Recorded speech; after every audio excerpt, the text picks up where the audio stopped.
Imagine yourself beneath the Caribbean Sea in Trinidad. A group of experienced divers is working underwater.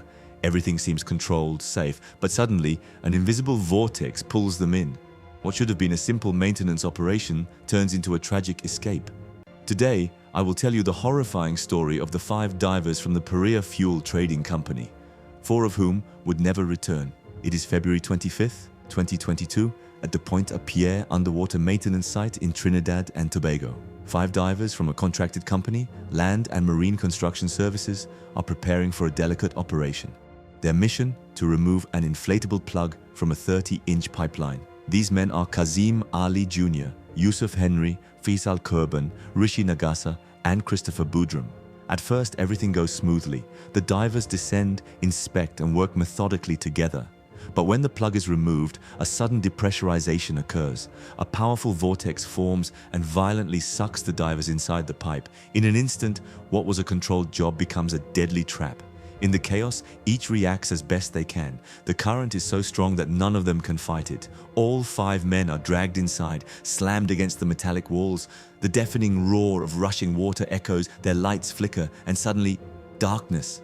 One of them screams into his regulator, another tries to grab the edge, but his hand slips. Within seconds, they understand they are no longer in control.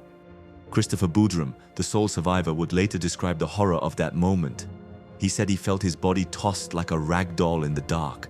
The water crushed him, slammed him against the walls. He thought his bones would break. Around him, he heard the others groaning, colliding, trying to scream underwater. The current pushes them deep inside the pipeline, and then suddenly, silence. No more vortex, only darkness, cold, and the rapid sound of their own breathing. They find themselves trapped in a confined space, a kind of air pocket formed inside the pipe. They slowly regain their senses. Panic sets in, but they try to talk, to reassure each other. We can imagine their words. Stay calm, we'll find a way out. Check your tanks, save your air. They know their survival depends on their composure. Boudram recalls looking around and seeing his companions. In the dim beam of a lamp, their faces were filled with fear, but also determination. They huddled together, sharing air, trying to support one another emotionally. Time drags on. Each minute feels endless. The silence is broken only by air bubbles rising and the rapid breaths betraying their fear. One of them suggests crawling forward. Maybe there is a way out. So blindly, they try to move through the narrow tube, crawling on their knees or stomachs, sliding against the cold metal. But soon, they realize progress is nearly impossible.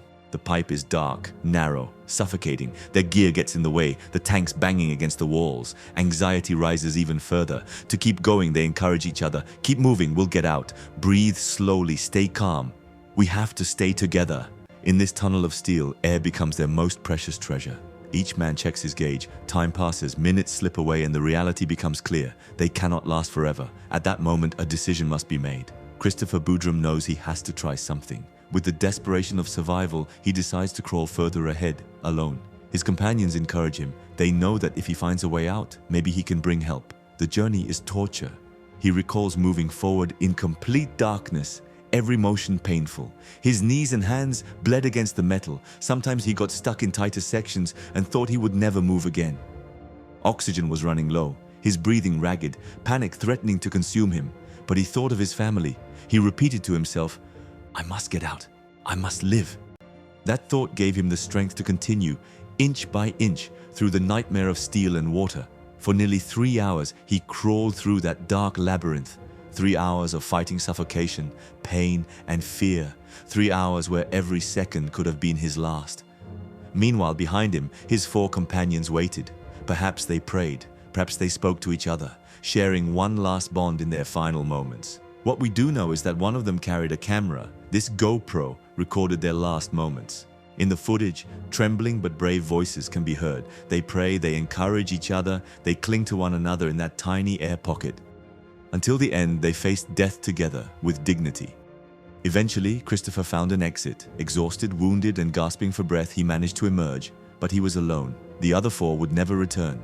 When their bodies were later recovered, the family's grief was immense. But what haunted them even more was knowing these men had spent long minutes, perhaps hours, fully aware of their fate. They knew they were going to die, and yet they kept their humanity, their brotherhood. Meanwhile, on the surface, rescue efforts were organized too slowly. Commercial divers who wanted to intervene said they were prevented from acting immediately. precious hours were lost.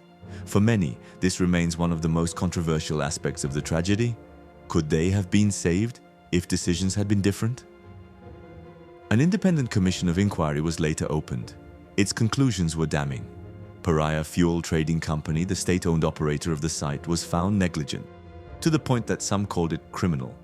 Investigators recommended corporate manslaughter charges. Later, official charges were indeed filed against Pariah, its executives, and the subcontractor LMCS. The National Occupational Safety Agency also filed lawsuits for gross breaches of safety regulations. But for the families, beyond reports and investigations, what remains is a void. They demand justice and compensation, but claim that Pariah has still not compensated anyone. Their anger spills into the streets, into protests, and into the media. For them, their loved ones were not just victims of an accident. They were victims of a system that placed money and bureaucracy above human life. The case shocked the entire country. The revelations about the divers' final moments, their voices recorded in the dark, their courage amidst panic, left a lasting impression. Online, many denounce it as a preventable tragedy where economic calculations outweighed the urgency of saving lives. This catastrophe is a harsh reminder. In extreme environments like industrial diving, the smallest error, the slightest delay can be fatal. It also highlights corporate responsibility and the absolute need for strict, uncompromising safety protocols. And it raises a lingering question: how long will it take for justice to be served? Let us never forget their names: Kazim Ali Jr., Yusuf Henry, Faisal Kurban, and Rishi Nagasar. Their story is that of ordinary men who died doing their job, who died because others failed in their duty. May their memory live on, and may it serve as a warning so such mistakes are never repeated.